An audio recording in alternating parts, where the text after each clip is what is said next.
Welcome back to part two of our presentation. I've only got 15-minute segments, so this is my part two.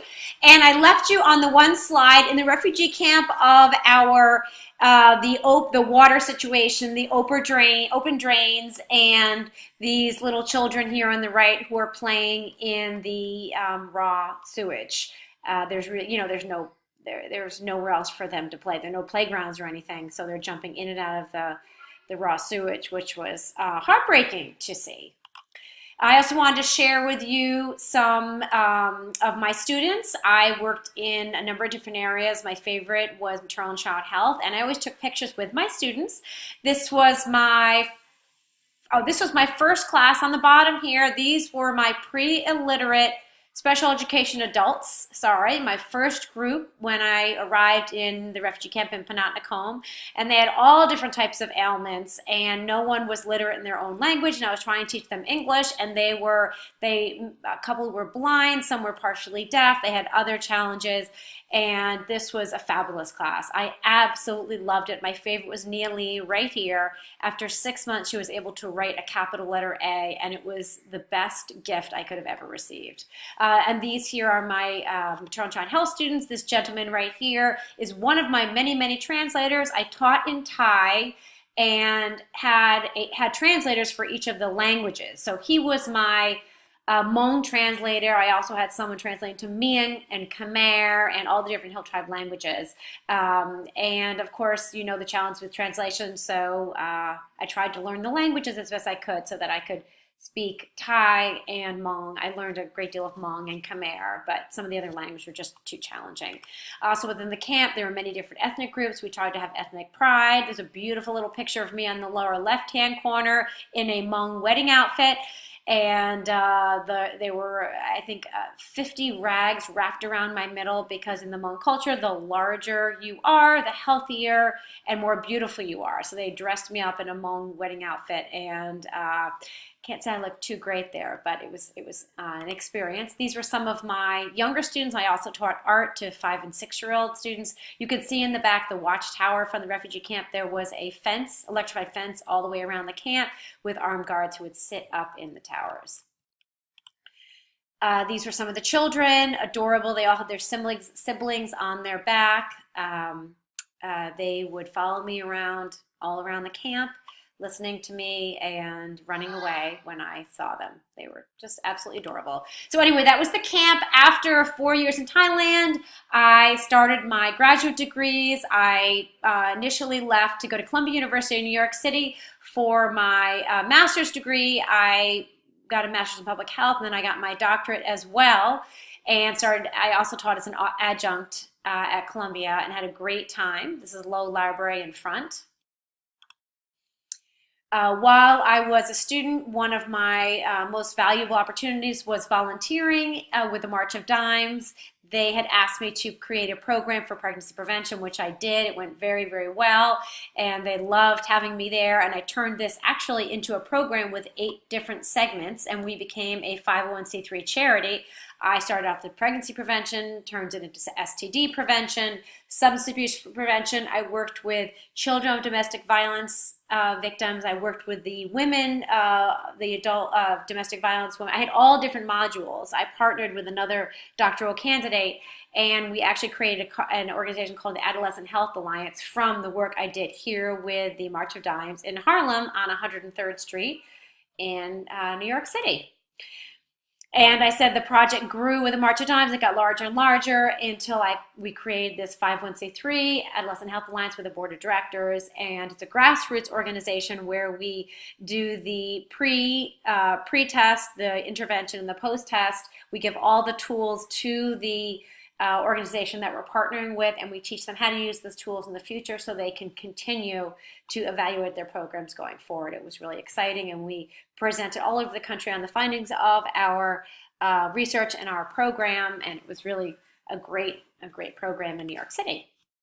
While I was getting my master's degree, I completed a fellowship with the Centers for Disease Control and Prevention through APHA, the American Public Health Association, which was great because I got to work in all aspects of the Centers for Disease Control in Atlanta, learning all about this fantastic institution and how many huge groups they work with and how leading they are and cutting edge on the forefront of public health. I also interned with the New York City Department of Health and Hospitals Corporation. I worked with Healthy Mother Program, with the Health and Hospitals Corporate Nursing Department, on a study trying to understand why young girls from Harlem were getting pregnant at such a young age. Many of them were 9 or 10 years old. And I worked with Willa Doswell, and we did a ton of research, and it was quite interesting. My first real job was with Oxford Health Plans and disease management, and I worked on a cross-functional team, and we worked together to design and implement disease management programs, and I created a huge type 2 diabetes program, an infertility program, Healthy Mother program, all these different programs. It was quite exciting. I went from there to a company called National Health Promotion Associates, NHPA, where I worked with Dr. Gilbert Botfin from Cornell University, and we did a great deal of grant writing, NIH SBIR grants. I managed 7 grants at one time, and we implemented and evaluated those and reported back. So it was great to get a taste of research and working with NIH. Then I wanted to try the corporate side of public health, and I worked with Pfizer in marketing. I worked in managed care strategic marketing, so I worked with health plans and working on cross-functional teams.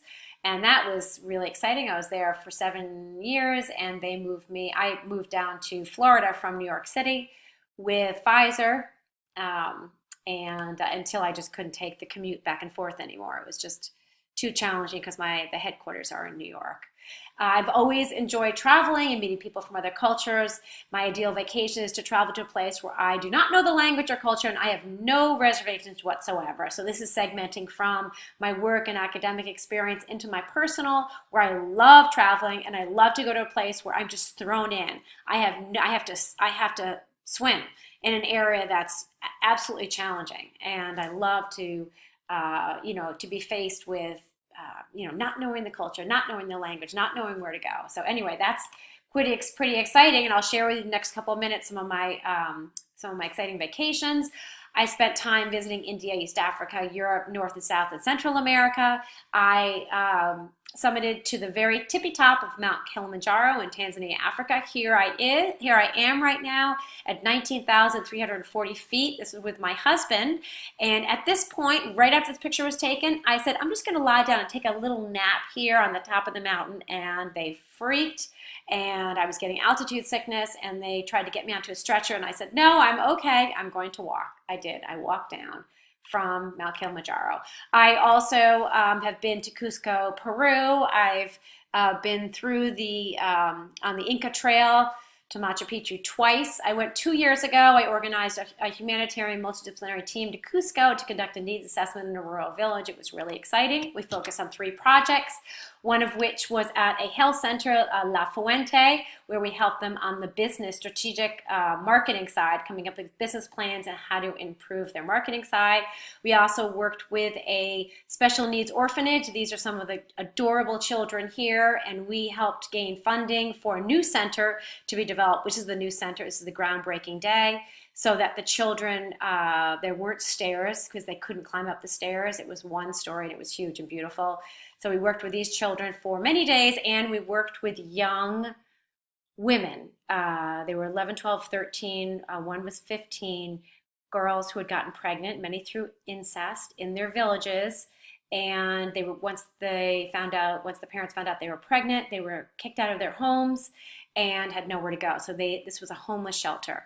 And many of these, as I said, these girls are 11, 12 years old, and they have babies and no resources. So we worked in with these girls for a couple of days, and it was absolutely mind-blowing.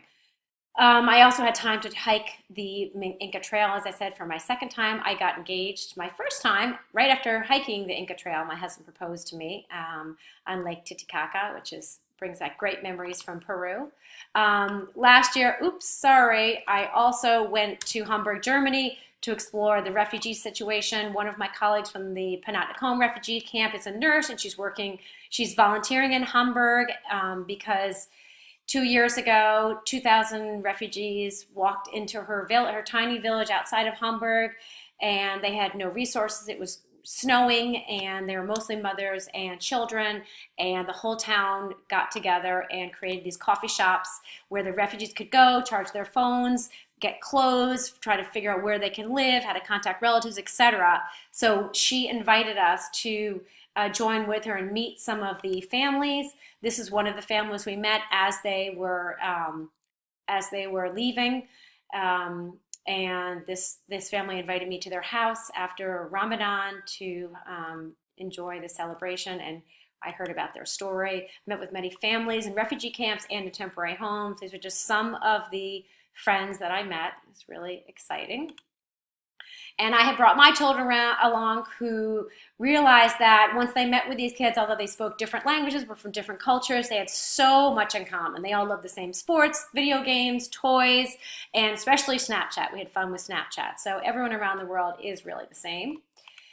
Most recently this summer, I went to the Galapagos Islands. I finally it's been my dream. I finally saw the blue-footed boobies. It was really exciting. The huge tortoises, which were amazing and different on each of the islands, and the frigate birds, which were absolutely gorgeous. And most recently, I just last week participated in goat yoga in Cape Cod, and here I am with my son and my husband and I. We all went and tried goat yoga, and it was absolutely amazing. So anyway, moving on. So what about global health in Jacksonville? How can you get involved? I have a couple of ideas for you, one of which is right here at UNF if you're local. The World Affairs Council is a fabulous organization in Jacksonville to learn about global issues. They jointly sponsor monthly speakers with UNF. This Tuesday, September 25th at 7 o'clock, at the UNF University Center, we will have a presentation that's free for you with Ambassador Bruce Wharton to discuss African focus. The next one will be October 16th with Walter Russell Mead to discuss a changing role of America in the world. And November will be with Melinda Liu, and it's entitled Understanding China, How the West Got China Wrong. These are fascinating. So I always get tickets for these. If you ever need them, I'm a member of the World Affairs Council. We can get them free on the UNF Distinguished Lecturer website. So here we are if you want tickets. This is the link. But I can give you tickets if you ever are, if you're not here, if you ever are in town on one of these Tuesdays. It's fabulous. Another great organization in Jacksonville is called Rethreaded.com. I work closely with Kristen Keene. I've helped her write grants for years. I don't know if you knew that Florida ranks second in the nation for human trafficking, and Jacksonville is the #1 in the state. At JSO rescued 55 survivors of human traffickers. 4 were minors. And 92% of women trapped in prostitution say they would leave if they could. Rethread is an organization that helps women leave the industry and learn a new trade, which is through developing products made from old t-shirts. And they're always looking for volunteers. It's great. World Relief is a refugee resettlement organization located here in Jacksonville on University Boulevard. I work with them very closely. Many of my students have worked with them in the past. If you ever have a moment, they are always looking for help with the refugees, looking for presentations on a variety of topics. Jack Strive is an organization that my son founded, and they bring together high school students and university students and others to volunteer Saturday mornings from 9 to 1 to mentor refugee children. Funding for refugees is almost gone. It's almost non-existent. And so we are a private organization, and we are constantly fundraising and writing grants to try to fund our Saturday morning ventures. We're always looking for volunteers, and we partner with an organization called Kim's Open Door, and they are always looking for people on Tuesdays and Wednesdays. That's a great organization as well. And then finally, how else can you get involved in global health in your area? UNF has tons of global study abroad programs. There's summer programs, relief mission trips, short-term assignments with private organizations. If you're ever looking for any, please reach out to me. And then we've discussed the Peace Corps, World Teach.